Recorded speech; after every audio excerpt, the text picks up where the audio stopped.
Hello everyone, today we are going to learn basic SketchUp tutorial how to flip object. So as example I will create sketch and use pull tools to convert into 3D. Then triple click, right click and then make a group. Now if you want to flip these objects, you can use flip along, right click on object and then go to flip along. So I will flip in green axis to be automatically flip the object in green axis.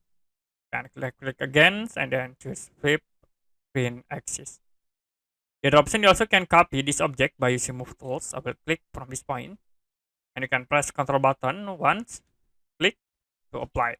Now at this object I will flip in right axis. You can right click in the object, go to flip along and then choose right axis. Okay, that's it for basic SketchUp tutorial how to flip object. If you have any question about tutorial, you can comment below this video.